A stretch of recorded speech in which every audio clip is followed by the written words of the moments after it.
প্রত্যেক মানুষের জীবনে কোনো না কোনো সময় ব্যর্থতা আসে, কিন্তু আমরা বেশিরভাগ সময় ব্যর্থতার আসল অর্থটা বুঝতেই পারি না। ব্যর্থতা মানে সব কিছু শেষ হয়ে যাওয়া নয়, এটা তো কেবল আবার নতুন করে চেষ্টা করার সুযোগ। এটা একটি ছেলের সত্যি গল্প, যে ক্লাস 12-এ ফেল করার পরেও নিজের পরিশ্রমে আইপিএস অফিসার হয়েছিল। ছবির নাম 12 ফেল। তো চলুন শুরু করা যাক, কিন্তু তার আগে নমস্কার বন্ধুরা, আমি স্যাম আর আপনারা দেখছেন নো দি স্টোরি। গল্প শুরু হয় এক ছোট্ট গ্রাম থেকে। সেই গ্রামের এক ছেলে মনোজ, তার সবচেয়ে বড় লক্ষ্য ছিল ক্লাস 12 পাশ করা, সে যেভাবেই হোক। তখনই পোস্টম্যান তার বাবার জন্য একটি সাসপেনশন লেটার নিয়ে আসে, কিন্তু মনোজের বাবা সই করতে অস্বীকার করেন। আসলে অফিসে বসের সঙ্গে তার ঝগড়া হয়ে গিয়েছিল, আর রাগের মাথায় তিনি নিজের জুতো খুলে বসকে মেরে দেন, আর সেই কারণেই তাকে সাসপেন্ড করা হয়। রাতে খাওয়ার সময় বাবা সিদ্ধান্ত নেন যে তিনি হাইকোর্টে গিয়ে এর বিরুদ্ধে মামলা করবেন।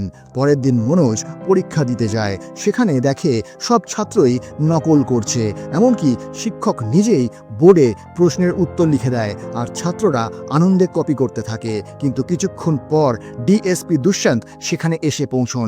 সবাই ভাবে এবার হয়তো সবাই ফেল করবে। এরপর প্রিন্সিপাল নিজের অফিসে ডিএসপিকে ডেকে নিয়ে গিয়ে ঘটনা চাপা দেওয়ার চেষ্টা করেন, কিন্তু ডিএসপি মানেন না, উল্টে ঘুষ দেওয়ার অভিযোগে প্রিন্সিপালকে গ্রেফতার করেন। আর সেই বছর বহু ছাত্র ফেল করে যায়। অন্যদিকে মনোজের বাবা কোর্টে ঘুরতে থাকেন, আর তার মা ভীষণ চিন্তায় পড়ে যান।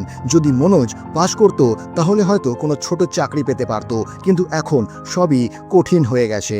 রাতে মনোজ আর তার ভাই বাড়ি ফিরে মায়ের হাতে টাকা দিয়ে বলে, এবার চিন্তা করো না, আমরা অটো চালিয়ে টাকা উপার্জন করব।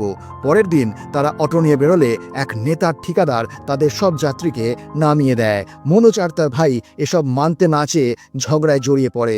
ঘটনা এত দূর গড়ায় যে মনোজের ভাই ঠিকাদারকে জুতো দিয়ে মারতে শুরু করে। একটু দূরে যাওয়ার পরই পুলিশ এসে তাদের গ্রেফতার করে। যখন থানায় বাবার বিরুদ্ধে খারাপ কথা বলা হয়, তখন মনোজ চুপ থাকতে পারে না, সে পুলিশকে হুমকি দিয়ে ফেলে। পুলিশও তাকে মারার হুমকি দেয়। ঘাবড়ে গিয়ে মনোজ দৌড়ে যায় ডিএসপি দুষ্যন্তের বাড়ি। রাগে মনোজ বলে ওঠে, আপনি তো পরীক্ষায় নকল বন্ধ করতে এসেছিলেন, কিন্তু সাধারণ মানুষের ওপর অত্যাচার থামাতে কখনো আসেন না। ডিএসপি সঙ্গে সঙ্গে মনোজকে নিয়ে থানায় গিয়ে সবাইকে ছাড়ার নির্দেশ দেন। বাড়ি ফেরার পথে মনোজ ডিএসপিকে জিজ্ঞাসা করে, আমি কিভাবে আপনার মতো হতে পারি?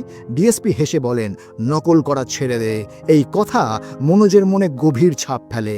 পরের বছর যখন পরীক্ষা আসে, তখন সবাই নকল করুক বা না করুক, মনোজ ঠিক করে যে সে নকল করবে না, আর এইবার সে 3rd ডিভিশনে পাশ করে যায়।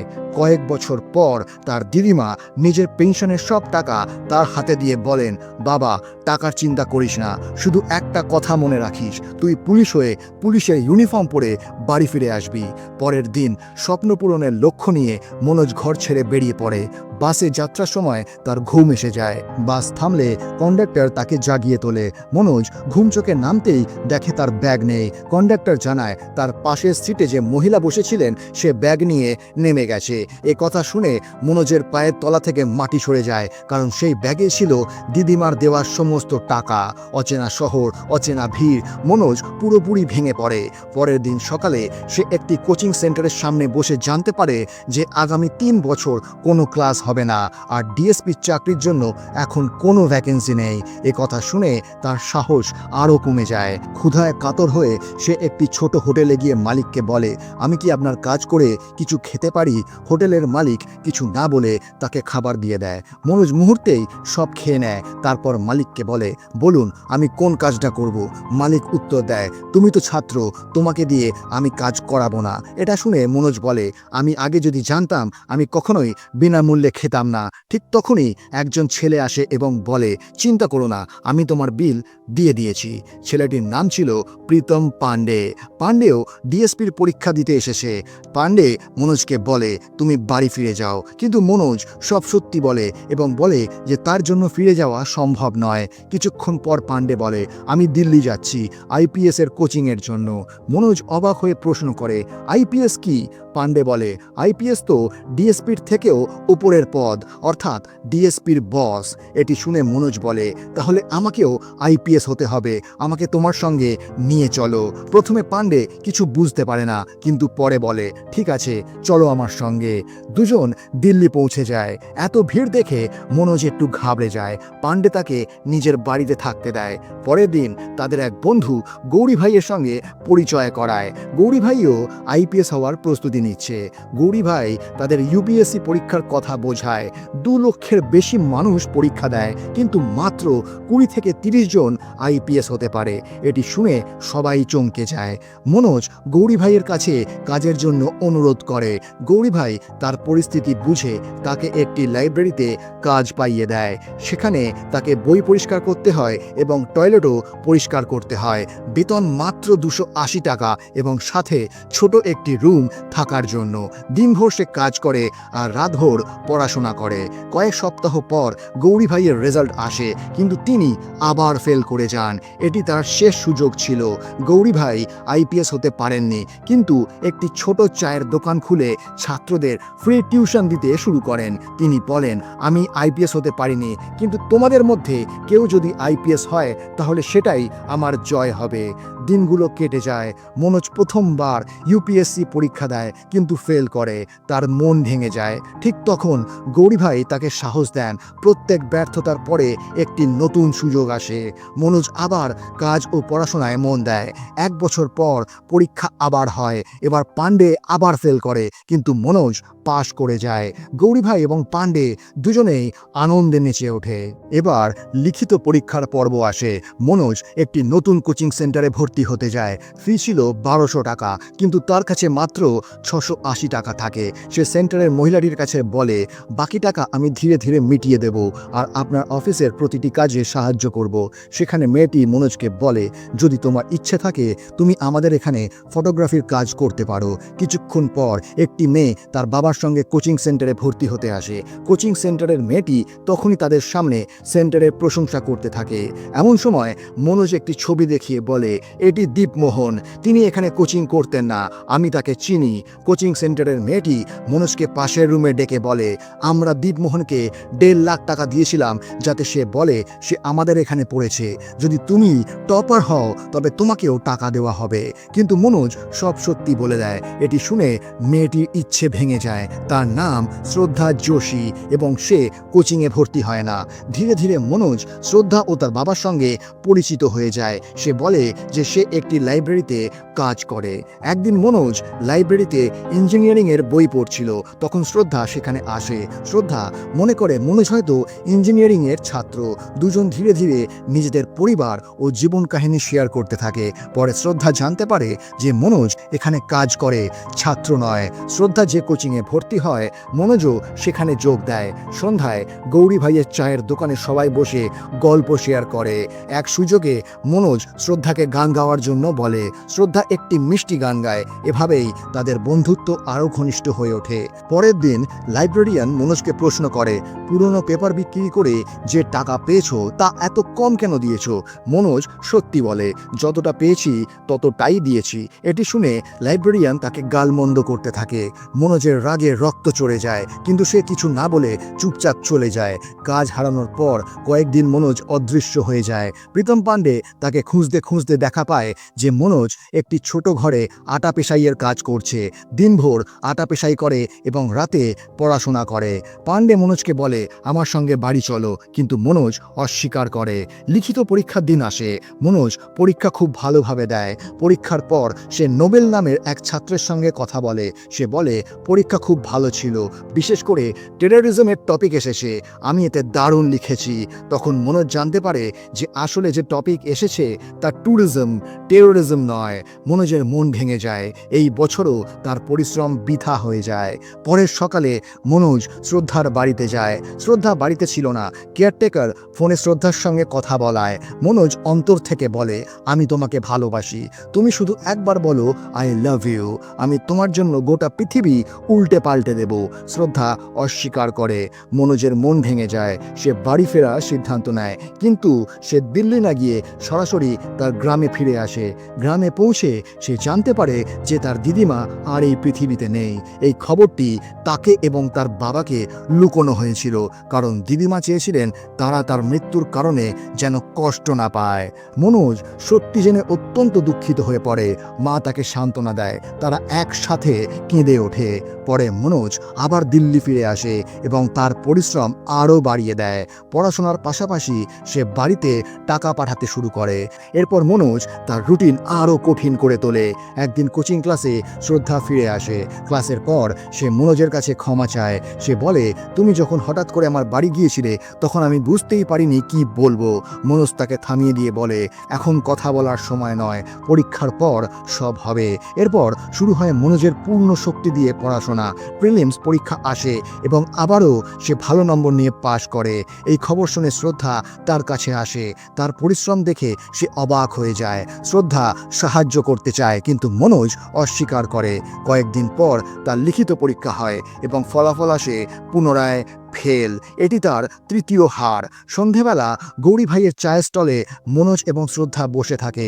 তখনই পাণ্ডে আসে। সে বলে, যদি শ্রদ্ধার সঙ্গে তোমার দেখা না হতো তুমি আজ পাশ হয়ে যেতে।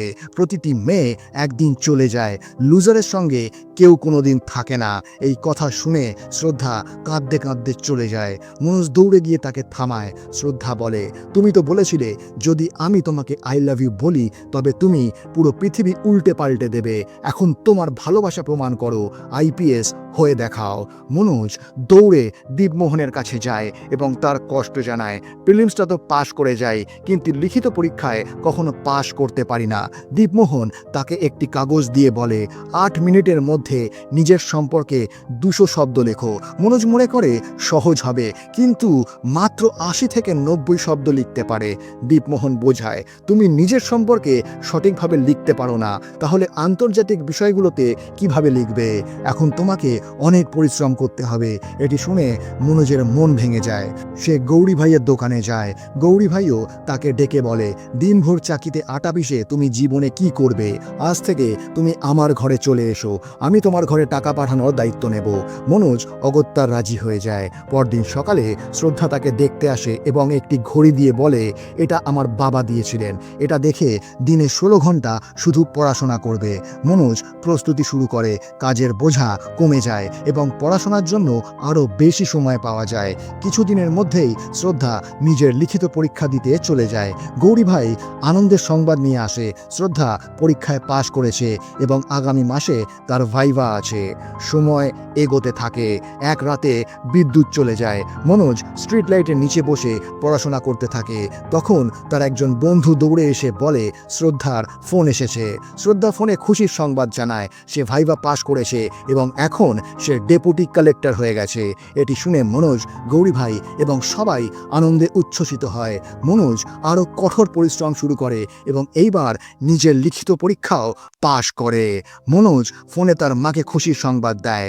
তারপর শ্রদ্ধাকে ফোন করে, কিন্তু তার মা মিথ্যা বলে যে সে বাড়িতে নেই। আসলে শ্রদ্ধা বাড়িতেই ছিল। সন্ধেবেলা শ্রদ্ধা নিজেই ফোন করে এবং বলে, আমি তোমার ইন্টারভিউতে যেতে পারবো না, আমার বাবা চায় না আমি যাই। এদিকে মনোজ খবর পায় যে পাণ্ডেকে পুলিশ গ্রেফতার করেছে। সে সঙ্গে সঙ্গে থানায় পৌঁছয়। জানা যায় পাণ্ডে রাস্তার ওপর খোলা আকাশের নিচে মদ্যপান করে চিৎকার করে এবং গালাগালি দিয়ে সবার শান্তিভঙ্গ করছিল, তাই তাকে আটক করা হয়েছে। পুলিশ তাকে 3000 টাকা জরিমানা দিয়ে মুক্তি দেওয়ার কথা বলেছিল এবং বলে, যদি 2000 আরও না দাও তবে ছাড়বে না। মনোজ রাগে বলে, কাউকে এভাবে বিনা কারণে আটকানো এবং টাকা নেওয়া আইন বিরুদ্ধ। আপনি যা করছেন তা জরিমানা নয়, সরাসরি ঘুষ, আর আপনার সিনিয়রদের সামনে আপনি এটা করছেন। আজ আমার লিখিত পরীক্ষা পাশ হয়েছে, কাল ভাইভার পর আমি আইপিএস হলে প্রথমে আপনাদেরই সাসপেন্ড করব। এটা শুনে পুলিশ ঘাবড়ে যায়। সিনিয়র অফিসার সঙ্গে সঙ্গে আদেশ দেন, পাণ্ডেকে মুক্তি দাও এবং সব টাকা ফেরত দাও। বাইরে এসে মনোজ যখন পাণ্ডের ফোন চেক করে তখন জানতে পারে যে পাণ্ডে শ্রদ্ধার বাবাকে ফোন করে দুজনের ব্যাপারে ভুলভাল কথা বলেছিল। পাণ্ডে কেঁদে মাফ চায়, কিন্তু মনোজ কিছু না বলে তাকে ছেড়ে চলে যায়। সময় এগিয়ে চলে এবং মনোজের ভাইভা পরীক্ষার দিন আসে। পরীক্ষার আগে শ্রদ্ধা তাকে ইন্টারভিউয়ের জন্য ভালোভাবে প্রস্তুত করে। তারপর দুজনে পাণ্ডের বাড়িতে যায় তাকে কৃতজ্ঞতা জানানোর জন্য, কারণ যদি পাণ্ডে না হতো মনোজ হয়তো দিল্লি আসতোই না। ওখানে পাণ্ডে শ্রদ্ধার কাছে ক্ষমা চায়, আমি তোমার বাবাকে ফোন করে ভুলভাল কথা বলেছিলাম। শ্রদ্ধা হালকা করে হাসে এবং বলে, তুমি এত সুন্দরভাবে মিথ্যা বলো যে তোমার রিপোর্টার হওয়া উচিত। এরপর দুজনে ইন্টারভিউ সেন্টারে পৌঁছয়। গেটে শ্রদ্ধা মনোজকে একটি চিঠি দেয় এবং নিজে বাইরে অপেক্ষা করতে থাকে। মনোজ ভাইভা হলে ঢোকে। ইন্টারভিউয়ার তার সিভি দেখেন এবং সঙ্গে সঙ্গে প্রশ্ন করেন, তুমি ক্লাস 12-এ ফেল হয়েছিলে কিভাবে? মনোজ সততার সঙ্গে উত্তর দেয়, স্যার, সেই বছর নতুন ডিএসপি এসেছিলেন যিনি নকল রোধ করেছিলেন। আমাদের গ্রামের প্রায় সব ছাত্র ফেল হয়েছিল, আমি তাদের মধ্যে একজন ছিলাম। সবাই চমকে যায়। ইন্টারভিউয়ার ডক্টর মেহতা তাকে চলে যেতে বলেন, কিন্তু এক ম্যাডাম তাকে একটু বাইরে অপেক্ষা করতে বলেন। বাইরে মনোজ চিঠি খুলে দেখে যা শ্রদ্ধা দিয়েছিল। এতে লেখা ছিল, তুমি আইপিএস হও বা চাকিতে কাজ করো, আমি সারা জীবন তোমার সাথে থাকতে চাই, তুমি কি আমার সাথে বিয়ে করবে? এর কিছুক্ষণ পর আবার ভেতরে ডাক আসে। ম্যাডাম জিজ্ঞেস করেন, তুমি মিথ্যে বলতে পারতে, তারপরেও তুমি সত্য কেন বললে? মনোজ বলে, আমি মিথ্যে বলতে পছন্দ করি না, আমাদের গ্রামে নকল স্বাভাবিক বিষয়, শিক্ষকই ছাত্রদের নকল করায়। বোর্ডের একজন সদস্য বলেন, আমার মনে হয় তুমি ভুল জায়গায় চলে এসেছো। ডক্টর মেহতাও বলেন, তুমি এই পদটির জন্য উপযুক্ত নয়। মনোজ সঙ্গে সঙ্গে উত্তর দেয়, আমি পুরোপুরি উপযুক্ত স্যার, কারণ আমি জীবনের আসল সমস্যাগুলো দেখেছি যা হয়তো অন্য কেউ কখনো অনুভবও করতে পারেনি। ম্যাডাম বলেন, যদি তুমি নির্বাচিত না হও তাহলে কি করবে? মনোজ বলে, আমার লক্ষ্য কেবল আইপিএস হওয়া নয়, আমার স্বপ্ন দেশের সমস্যাগুলো সমাধান করা। যদি আমি ফেল করি তবে গ্রামে ফিরে শিক্ষক হব এবং শিশুদের বোঝাবো যে নকল ছাড়াও জীবনযাপন করা সম্ভব। বোর্ড চুপ হয়ে যায় এবং মনোজকে বাইরে পাঠিয়ে দেয়। এরপর প্রায় 1.5 মাস পরে ইউপিএসসির ফল প্রকাশের দিন আসে। মনোজ ভয় যেতে চায় না, কিন্তু শ্রদ্ধা তাকে টেনে নিয়ে যায়। ফলাফল দেখানো হয়। মনোজ ফল দেখতে যেতে চায় না, তাই শ্রদ্ধা গিয়ে তার ফলাফল চেক করে। জানতে পারে যে ভাইভার সময় বোর্ডের সদস্যরা তাকে পছন্দ করেছিলেন। একজন তো বলেছিলেন, যদি এমন প্রার্থীকে নির্বাচন না করি তাহলে পরীক্ষার কোনো মানেই নেই। অর্থাৎ মনোজ ভাইভাতেও পাশ হয়ে গেছে। শ্রদ্ধা তাকে ইশারা করে। মনোজের চোখে জল চলে আসে, সে মাটিতে বসে পড়ে। শ্রদ্ধা তার কাছে এসে তাকে আলিঙ্গন করে এবং দুজনে কেঁদে ফেলে। তখনই গৌরী ভাইয়া এবং পাণ্ডে আসে। সবাই আনন্দে উল্লসিত হয়। আর পাণ্ডে যে এখন সত্যি সাংবাদিক হয়ে গেছে পুরো মুহূর্তটি ক্যামেরায় ক্যাপচার করে। মনোজ বাড়িতে ফোন করে। তার ভাই সঙ্গে সঙ্গে ফোন ধরিয়ে মায়ের সাথে কথা বলায়। মায়ের কণ্ঠ শোনার সঙ্গে সঙ্গে মনোজের চোখে জল চলে আসে। তখনই তার বাবা আসে এবং বলেন, বেটা, তুমি এখন আইপিএস হয়ে গেছো, তাই না? মনোজের মা আনন্দে ফুলে ওঠেন। তখনই কোচিং সেন্টারের একটি মেয়ে আসে। তার হাতে 1.5 লাখ টাকার একটি চেক থাকে। মেয়েটি বলে, ক্যামেরার সামনে তুমি বলবে যে তুমি আমাদের কোচিং সেন্টার থেকে পড়াশোনা করেছিলে। মনোজ শান্তভাবে বলে, মনে হয় আপনি আমাকে চিনতে পারেননি। মেয়েটি বিষয়টি বুঝতেই টাকা নিয়ে চুপচাপ সেখান থেকে চলে যায়। এরপর 1 বছর কেটে যায়। একদিন মনোজ একটি নতুন থানায় যায়। যেমনই সে ভেতরে পা রাখে সব পুলিশ তাকে স্যালিউট করে। আসলে সে ডিএসপি দুষ্যন্ত স্যারের সাথে দেখা করতে এসেছে। মনোজ তার পায়ে হাত দিয়ে প্রণাম করে, কিন্তু দুষ্যন্ত স্যার প্রথমে চিনতে পারেননি। তখন মনোজ হালকা হেসে বলে, স্যার, আমি নকল করা বন্ধ করে দিয়েছি। এটি শুনে ডিএসপি দুষ্যন্ত সব বুঝতে পারেন। তার চোখে জল আসে এবং আনন্দ ও সম্মানের সঙ্গে মনোজকে আলিঙ্গন করেন। আর এখানেই এই ছবির গল্প শেষ হয়ে যায়।